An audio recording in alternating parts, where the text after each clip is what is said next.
Hi, my name is Avner the.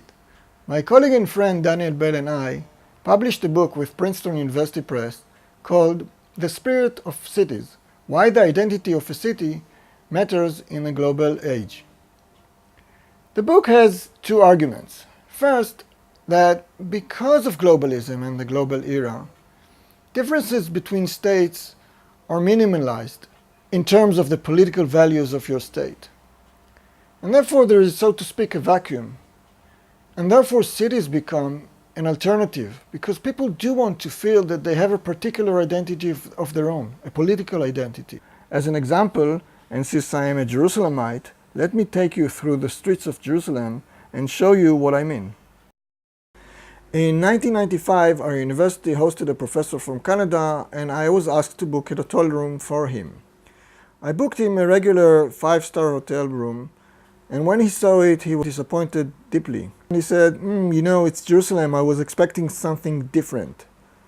I immediately knew what he wanted and drove him to the YMCA. As he looked at the building, his face shone.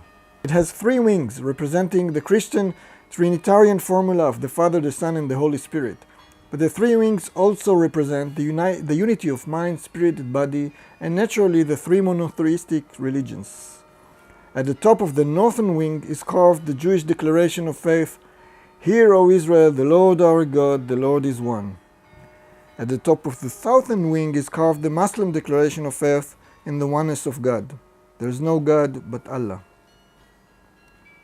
In the garden there are 12 cypress trees representing the 12 tribes in Judaism, the 12 apostles in Christianity, and the 12 successors to Muhammad in Islam.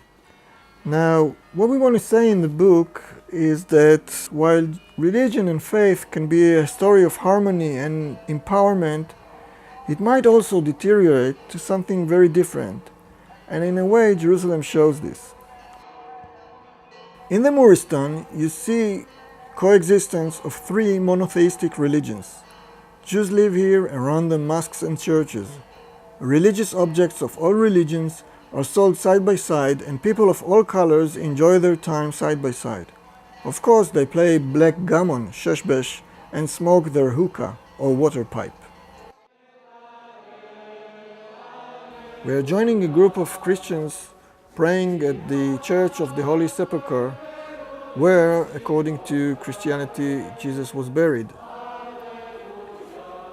In the book, The Spirit of Cities, we discuss the idea that religion can be a story of harmony and people's empowerment and good time.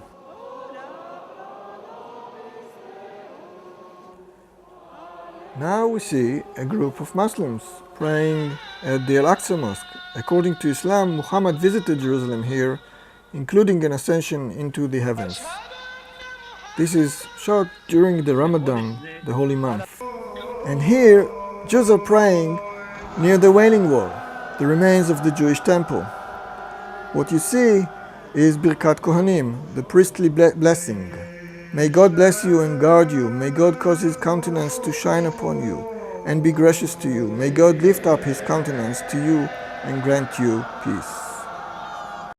In the book, The Spirit of Cities, we discuss the idea that the geographical closeness of the 3 religions has led to too many political tensions. Competition between faiths became competition between and within religions. I'm Avi Feder. I was the chief of the police of the old city some 20 years ago. I remember one Ramadan Friday when there were 300,000 Muslims praying in and around the mosque. I conceived my role as a civil servant to, on the one hand, help all of them to fulfill their religious duty, and on the other hand, to prevent clashes with Christians and Jews. This is the holiest place in all over the world after Mecca. And what do you think about the police stopping This is what, if they let them be going easy, it's much better for them. This is not good. So, in this very short video, we have shown you the great potential that religion has and also how it might deteriorate. But Jerusalem is also about optimism, because as long as human beings are at the center, there is still hope that religion will go hand in hand with peace and tranquility.